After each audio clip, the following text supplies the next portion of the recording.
ಎಲ್ಲರಿಗೂ ನಮಸ್ಕಾರ. ನಾನು ಮಾಧವರೆಡ್ಡಿ ಪಾವಗಡ.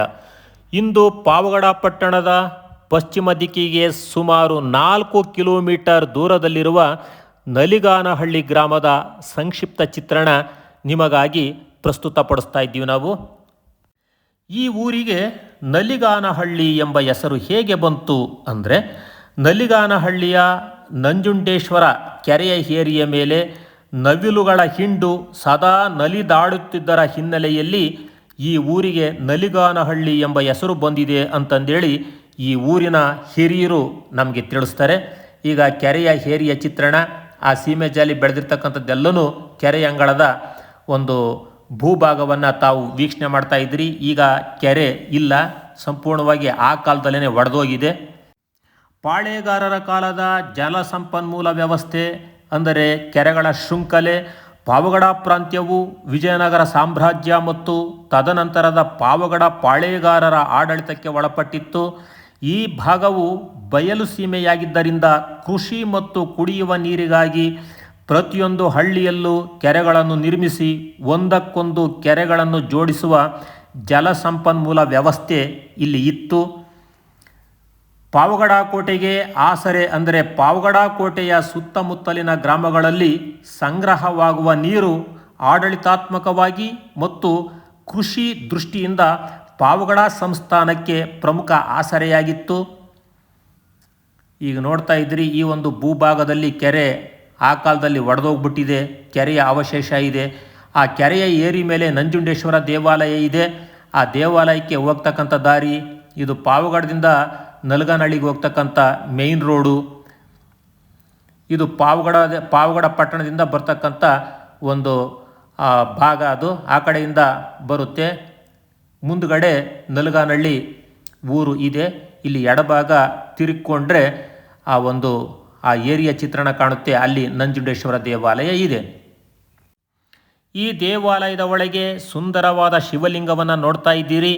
ಆ ಶಿವಲಿಂಗ ನಾಗಾಭರಣ, ಪ್ರಭಾವಳಿ, ಸಾಂಪ್ರದಾಯಿಕ ದೀಪಗಳು ಮತ್ತು ತ್ರಿಶೂಲಗಳೊಂದಿಗೆ ಗರ್ಭಗುಡಿಯನ್ನು ಅತ್ಯಂತ ಭಕ್ತಿಯಿಂದ ನಿರ್ವಹಿಸಿಕೊಂಡು ಬಂದಿರತಕ್ಕಂತಹ ಒಂದು ಪರಿಯನ್ನು ಗಮನಿಸಬಹುದು. ಈ ನಲಿಗಾನಹಳ್ಳಿ ಕೆರೆಯ ಏರಿಯ ಮೇಲೆ ನಂಜುಂಡೇಶ್ವರ ದೇವಾಲಯದ ಮಹತ್ವ ಏನೆಂದರೆ, ರಕ್ಷಣೆಯ ನಂಬಿಕೆ. ಅಂದರೆ ಹಳೆಯ ಕಾಲದಲ್ಲಿ ಕೆರೆಯ ಏರಿಯ ಮೇಲೆ ಶಿವ ಅಥವಾ ನಂಜುಂಡೇಶ್ವರನ ದೇವಾಲಯವನ್ನು ಸ್ಥಾಪಿಸುವುದು ತಾಂತ್ರಿಕ ಹಾಗೂ ಧಾರ್ಮಿಕ ಸಂಪ್ರದಾಯವಾಗಿತ್ತು. ಜಲಮೂಲವನ್ನು ಶಿವ ರಕ್ಷಿಸುತ್ತಾನೆ ಮತ್ತು ಊರಿಗೆ ಸಮೃದ್ಧಿ ತರುತ್ತಾನೆ ಎಂಬ ನಂಬಿಕೆಯಿಂದ ಕೆರೆಯ ಮೇಲೆ ಲಿಂಗ ಪ್ರತಿಷ್ಠಾಪನೆ ಮಾಡ್ತಾ ಇದ್ರು. ಇದಕ್ಕೆ ಧಾರ್ಮಿಕ ನಂಟು ಏನಪ್ಪ ಅಂದರೆ, ಪಾವಗಡ ಹಾಗೂ ಸುತ್ತಮುತ್ತಲಿನ ಗ್ರಾಮಸ್ಥರು ವಿಶೇಷವಾಗಿ ಶಿವರಾತ್ರಿ, ಕಾರ್ತಿಕ ಮಾಸ ಹಾಗೂ ಪ್ರತಿ ಸೋಮವಾರ ವಿಶೇಷ ಪೂಜಾ ಪುನಸ್ಕಾರಗಳು ಈ ಒಂದು ದೇವಾಲಯದಲ್ಲಿ ಈಗಲೂ ಸಮೇತ ನಡೀತವೆ. ಆ ಕೆರೆಯ ಏರಿ ಮೇಲೆ ಈ ದೇವಾಲಯ ಇದೆ. ಇಂದು ಕೆರೆ ಇಲ್ಲದಿದ್ದರೂ ಏರಿಯ ಮೇಲಿರುವ ನಂಜುಂಡೇಶ್ವರ ದೇವಾಲಯ ಮಾತ್ರ ಇಂದಿಗೂ ಇದೆ. ವೀರಗಲ್ಲುಗಳು ಇವು ನಲಿಗಾನಹಳ್ಳಿಯ ಉತ್ತರ ದಿಕ್ಕಿಗೆ ತಾಡಿ ನಾಗಮ್ಮನವರ ದೇವಾಲಯದ ಬಳಿ ಜಮೀನೊಂದರಲ್ಲಿ ಇವೆ. ಮೊದಲನೇ ಕಲ್ಲನ್ನು ನಾವು ಸೂಕ್ಷ್ಮವಾಗಿ ಗಮನಿಸಿದರೆ ಇದು ಸಾಧಾರಣ ಕಲ್ಲಲ್ಲ, ಇದೊಂದು ಧನುರ್ಧಾರಿ ವೀರಗಲ್ಲು. ಇಲ್ಲಿ ಒಬ್ಬ ಧೀರ ಯೋಧನು ತನ್ನ ಎಡಗೈಯಲ್ಲಿ ಬಿಲ್ಲನ್ನು ಹಿಡಿದು ಬಲಗೈಯಿಂದ ಬೆನ್ನಿನ ಮೇಲಿರುವ ಬತ್ತಳಿಕೆಯಿಂದ ಬಾಣವನ್ನು ಹೊರತೆಗೆಯುತ್ತಿರುವ ಸಮರ ಭಂಗಿಯ ಕೆತ್ತನೆ ಇದೆ. ಈ ಭಾಗವನ್ನು ಹಾಗೂ ಕೆರೆಯನ್ನು ರಕ್ಷಿಸಿದ ವೀರನ ಸ್ಮರಣಾರ್ಥವಾಗಿ ಅಥವಾ ಗಡಿ ರಕ್ಷಣೆಗಾಗಿ ಪಾಳೇಗಾರರ ಕಾಲದಲ್ಲಿ ಇದನ್ನು ಸ್ಥಾಪಿಸಿರಬಹುದು. ಈಗ ನಾವು ಕಾಣ್ತಕ್ಕಂತಹ ಒಂದು ಚಿತ್ರಣ ಎರಡನೇದು. ಈ ಎರಡನೇ ಕಲ್ಲು, ಇದರಲ್ಲಿ ನಾವು ಏನು ಗಮನಿಸ್ಬೋದು ಅಂದರೆ, ಇದು ಪ್ರಭಾವಳಿಯ ಅಡಿಯಲ್ಲಿ ನಿಂತಿರುವ ಭಂಗಿಯಲ್ಲಿರುವ ದ್ವಾರಪಾಲಕ ಅಥವಾ ಪರಿವಾರ ದೇವತೆಯ ಉಪಶಿಲ್ಪ. ಇಲ್ಲಿ ಮೂರ್ತಿಯು ತಲೆಯ ಮೇಲೆ ಸುಂದರ ಕಿರೀಟ ಧರಿಸಿ ಎಡಗೈಯನ್ನು ಎದೆಯ ಬಳಿ ಹಾಗೂ ಬಲಗೈಯನ್ನು ಕೆಳಮುಖವಾಗಿ ಇಟ್ಟುಕೊಂಡಿರುವ ಭಂಗಿಯಲ್ಲಿದೆ. ಹಳೆಯ ದೇವಾಲಯದ ಪ್ರವೇಶ ದ್ವಾರ ಅಥವಾ ಕಂಬಗಳ ಮೇಲಿದ್ದ ದ್ವಾರಪಾಲಕ ಶಿಲ್ಪ ಇದಾಗಿದ್ದು, ಕಾಲಕ್ರಮೇಣ ದೇವಾಲಯ ನಷ್ಟವಾದಾಗ ಇಲ್ಲಿ ಬಂದು ಉಳಿದುಕೊಂಡಿರಬಹುದು. ಇದು ತಾಡಿ ನಾಗಮ್ಮ ದೇವಾಲಯದ ಸಮೀಪ ಈ ಕಲ್ಲುಗಳು ಇರುವುದನ್ನು ನಾವು ಗಮನಿಸಬಹುದು. ಈಗ ಕಾಣ್ತಕ್ಕಂಥದ್ದು ಮೂರನೇ ಕಲ್ಲು. ಇದನ್ನು ನಾವು ಪರಿಶೀಲಿಸಿದಾಗ ಇದರಲ್ಲೂ ಒಬ್ಬ ಧನುರ್ಧಾರಿ ವೀರನ ಕೆತ್ತನೆ ಕಂಡುಬರುತ್ತೆ. ಈ ವೀರನು ತನ್ನ ಕೈಯಲ್ಲಿ ಬಾಣವನ್ನು ಹಿಡಿದುಕೊಂಡು ನಿಂತಿರುವ ಭಂಗಿಯಲ್ಲಿದ್ದಾನೆ. ಮೊದಲನೇ ಕಲ್ಲಿನಲ್ಲಿ ಬಾಣ ತೆಗೆಯುವ ಭಂಗಿ ಇದ್ದರೆ, ಇಲ್ಲಿ ಬಾಣ ಹಿಡಿದು ಸಿದ್ಧವಾಗಿರುವ ಯೋಧನ ಶಿಲ್ಪವಿದೆ. ಒಂದೇ ಸಾಲಿನಲ್ಲಿ ಹೀಗೆ ಇಬ್ಬರು ಧನುರ್ಧಾರಿ ಯೋಧರ ಕಲ್ಲುಗಳು ಸಿಕ್ಕಿರುವುದು ಈ ಪ್ರದೇಶದ ಐತಿಹಾಸಿಕ ಮತ್ತು ದೊಡ್ಡ ಮಟ್ಟದ ಯುದ್ಧ ಇಲ್ಲಿ ನಡೆದಿರುವ ಸಂಭವ ಇದೆ. ಇನ್ನು ನಾಲ್ಕನೇ ಕಲ್ಲನ್ನ ನಾವು ನೋಡ್ತಾ ಇದ್ದೀವಿ. ಕಮಾನಿನ ಅಡಿಯಲ್ಲಿ ತಲೆಯ ಮೇಲೆ ವಿಶೇಷ ಕಿರೀಟ ಧರಿಸಿ ಎರಡೂ ಕೈಗಳನ್ನು ಜೋಡಿಸಿ ಧ್ಯಾನಸಕ್ತ ಭಂಗಿಯಲ್ಲಿ ಕುಳಿತಿರುವ ಯೋಗಿ ಅಥವಾ ಮಹಾಪರಂಪರೆಯ ಶಿವಭಕ್ತನ ಉಬ್ಬು ಶಿಲ್ಪ ಇದಾಗಿದೆ. ಈ ಕಲ್ಲಿನ ಮೇಲಿರುವ ಪ್ರಭಾವಳಿ ಮತ್ತು ಮುಖದ ಲಕ್ಷಣಗಳು ಇನ್ನೂ ಸವೆಯದೆ ಹಾಗೆ ಉಳಿದುಕೊಂಡಿದ್ದು, ಅಂದಿನ ಶಿಲ್ಪಗಳ ಅದ್ಭುತ ಕಲಾಕೌಶಲ್ಯಕ್ಕೆ ಸಾಕ್ಷಿಯಾಗಿದೆ. ಕೆರೆ ನಿರ್ಮಾಣ ಮಾಡಿದ ಧರ್ಮಕರ್ತರ ಅಥವಾ ಇಲ್ಲಿ ತಪಸ್ಸು ಮಾಡಿದ ಸಾಧುವಿನ ಸ್ಮರಣಾರ್ಥ ಇದನ್ನು ಕೆತ್ತಿರಬಹುದು. ಈ ಶಿಲ್ಪಗಳು ವಿಜಯನಗರ ಕಾಲದ ಸೈನಿಕ ಮತ್ತು ಧಾರ್ಮಿಕ ಕೆತ್ತನೆಗಳಿಗೆ ನೇರ ಹೋಲಿಕೆ ಹೊಂದುತ್ತವೆ. ಇವು ತಾಡಿನಾಗಮ್ಮನ ದೇವಸ್ಥಾನದ ಬಳಿ ಇದೆ. ನಲಿಗಾನಹಳ್ಳಿಯ ಉತ್ತರ ದಿಕ್ಕಿಗೆ ಒಂದು ಹೊಲದಲ್ಲಿ ಇದ್ದಾವೆ. ಒಟ್ಟು 4 ಕಲ್ಲುಗಳು ಇಲ್ಲಿ ಒಂದೇ ಕಡೆ ನಿಲ್ಲಿಸಿದರೆ, ಆ ನಿಲ್ಲಿಸಿರ್ತಕ್ಕಂಥ ಕಲ್ಲುಗಳನ್ನು ನಾವಿಲ್ಲಿ ಗಮನಿಸಬಹುದು. ಇವು ವಿಜಯನಗರ ಕಾಲದ ಇತಿಹಾಸದ ಗತ ವೈಭವವನ್ನು ಸಾರುತ್ತಾ ನಿಂತಿವೆ.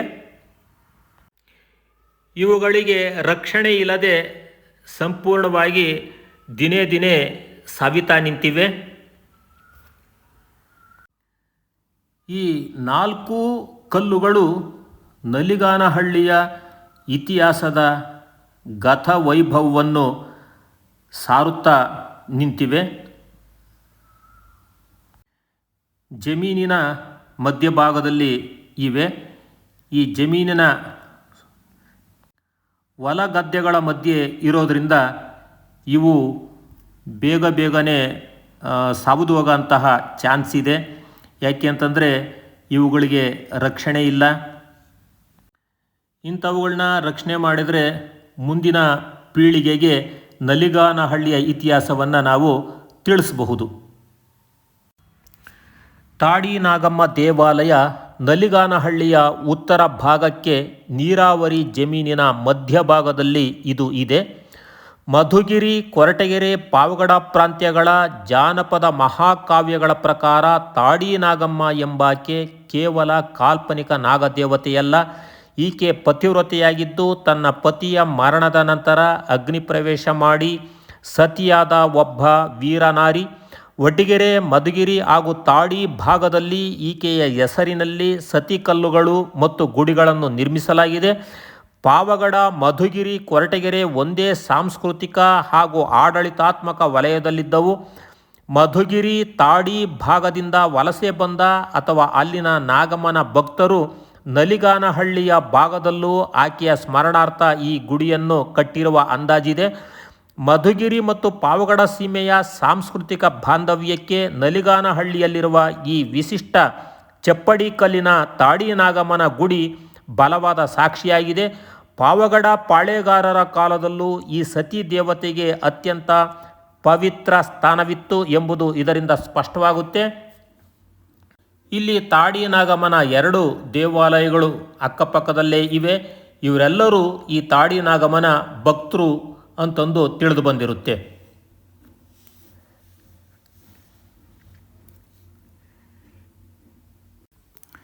ಇದು ದುರ್ಗಮ್ಮ ದೇವಿಯ ದೇವಾಲಯ ನಲಿಗಾನಹಳ್ಳಿಯ ಊರ ಮಧ್ಯಭಾಗದಲ್ಲಿದೆ. ರೌದ್ರತೆಯ ಸಮ್ಮಿಶ್ರಣದೊಂದಿಗೆ ಕಂಗೊಳಿಸುವ ಸುಂದರ ವಿಗ್ರಹ.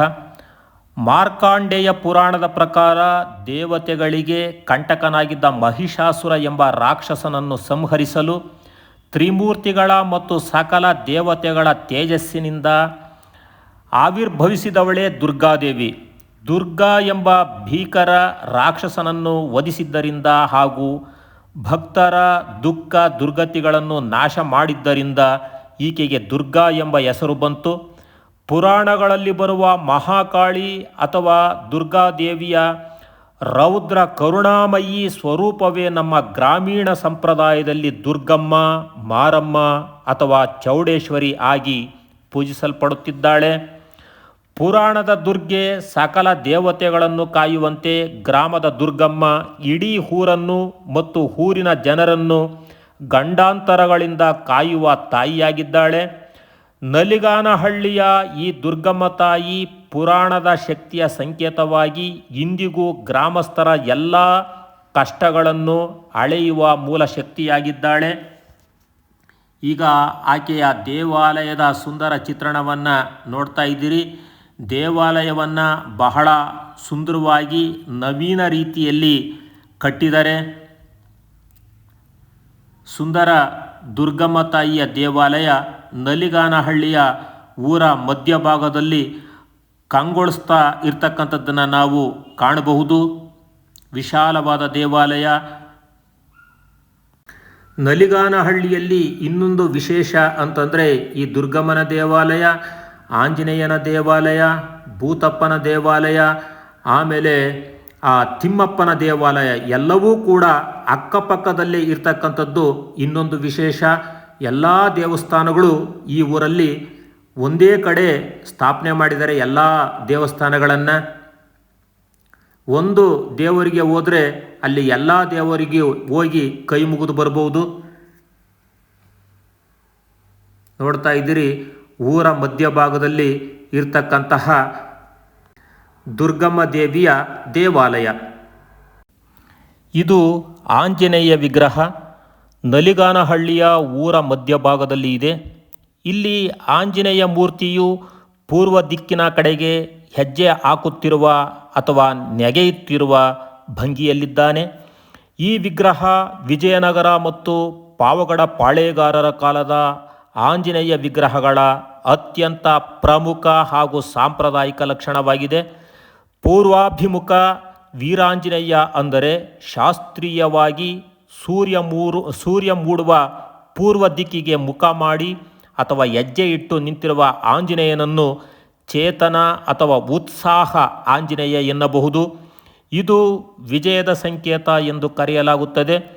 ಪಾವಗಡ ಕೋಟೆಗೆ ಮತ್ತು ನಲಿಗಾನಹಳ್ಳಿಗೆ ಪೂರ್ವ ದಿಕ್ಕಿನಿಂದ ಬರಬಹುದಾದ ವಿಘ್ನಗಳನ್ನು ಅಥವಾ ಶತ್ರುಗಳನ್ನು ತಡೆಯಲು ಕ್ಷೇತ್ರಪಾಲನಾಗಿ ಈ ರೀತಿ ಪೂರ್ವಕ್ಕೆ ಹೆಜ್ಜೆ ಇಡುವ ಭಂಗಿಯಲ್ಲಿ ಮೂರ್ತಿಯನ್ನು ಕೆತ್ತಿ ಸ್ಥಾಪಿಸಲಾಗಿದೆ.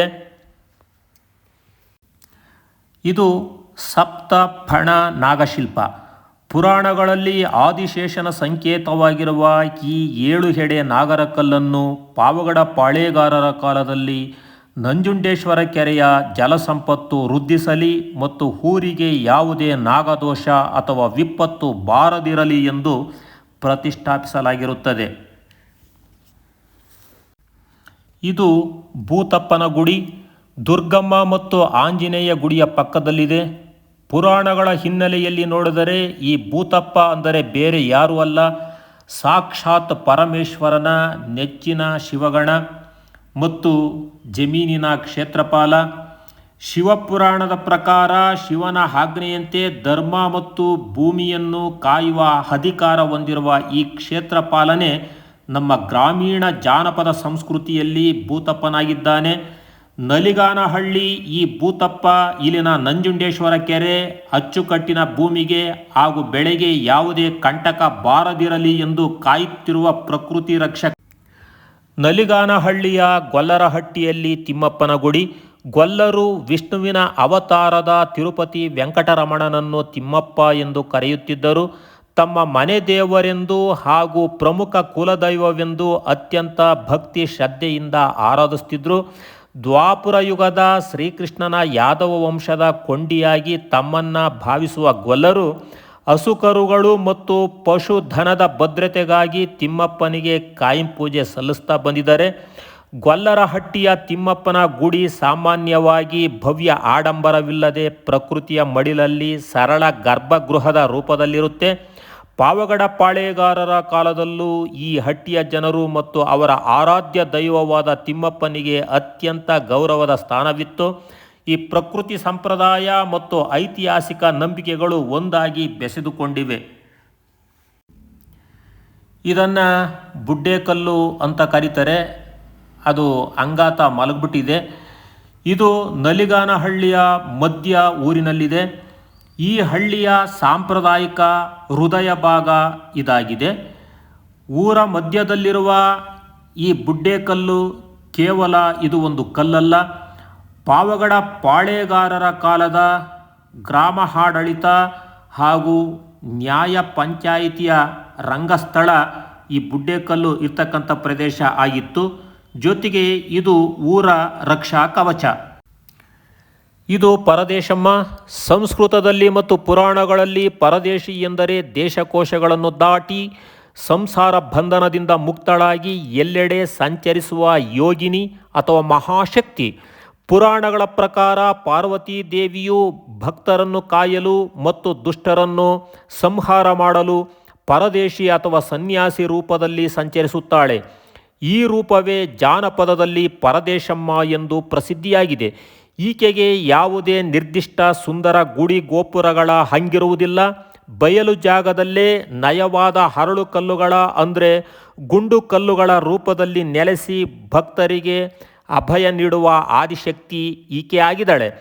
ಕಾಡುಗೊಲ್ಲರು ತಮ್ಮ ದನಕರುಗಳಿಗೆ ಮೇವು ಹುಡುಕುತ್ತಾ ಒಂದು ಪ್ರದೇಶದಿಂದ ಮತ್ತೊಂದು ಪ್ರದೇಶಕ್ಕೆ ಸಂಚರಿಸುತ್ತಾ ದಾರಿ ಮಧ್ಯೆ ದನಕರುಗಳಿಗೆ ಹಾಗೂ ನಮಗೆ ಯಾವುದೇ ತೊಂದರೆ ಬಾರದಿರಲಿ ಎಂದು ಮಾರ್ಗ ಮಧ್ಯದ ಬಯಲಿನಲ್ಲಿ ಕಲ್ಲುಗಳನ್ನು ಇಟ್ಟು ಪರದೇಶಮ್ಮ ಎಂದು ಪೂಜಿಸುವ ಪದ್ಧತಿ ಬೆಳೆದು ಬಂದಿದೆ.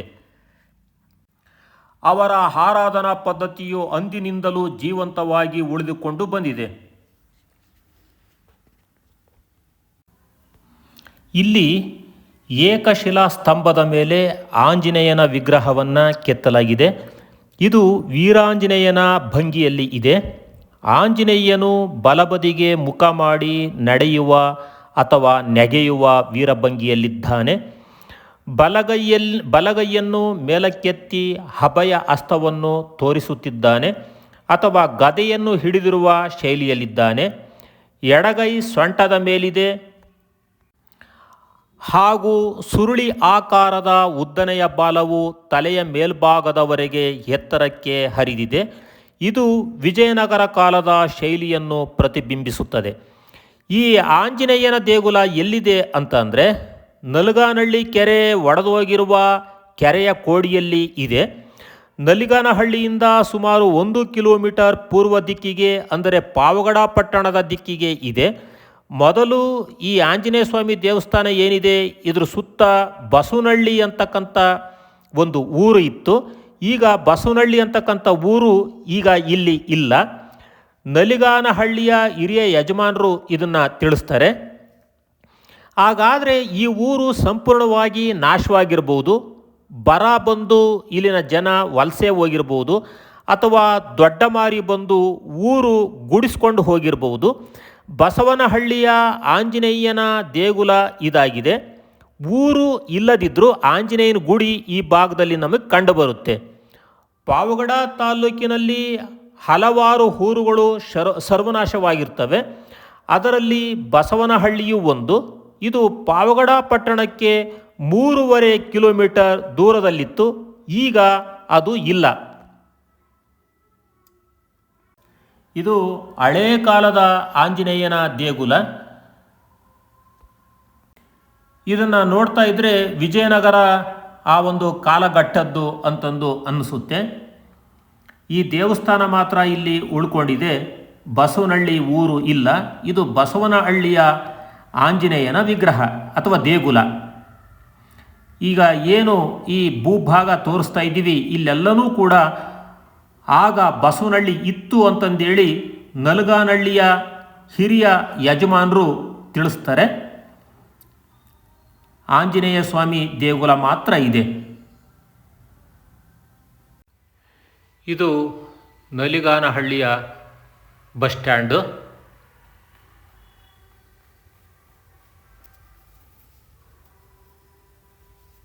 ನಲಿಗಾನಹಳ್ಳಿಯ ಬಸ್ ಸ್ಟ್ಯಾಂಡ್ ಚಿತ್ರಣವನ್ನು ತಾವು ವೀಕ್ಷಣೆ ಮಾಡ್ತಾ ಇದ್ದೀರಿ. ಇದು ಪಾವಗಡದಿಂದ ದೇವಲಕೆರೆ ಆ ಊರ ಕಡೆಗೆ ಈ ಒಂದು ಮಾರ್ಗ ಹೋಗುತ್ತೆ. ಈ ವಿಡಿಯೋ ಸಹಾಯಕ್ಕೆ ನಿಂತವರು ನರಸಿಂಹಮೂರ್ತಿ, ನಲಿಗಾನಹಳ್ಳಿ. ಈ ವಿಡಿಯೋ ನಿಮಗೇನಾದರೂ ಇಷ್ಟ ಆಗಿದ್ದರೆ ಲೈಕ್ ಮಾಡಿ, ಶೇರ್ ಮಾಡಿ, ಸಬ್ಸ್ಕ್ರೈಬ್ ಆಗಿ.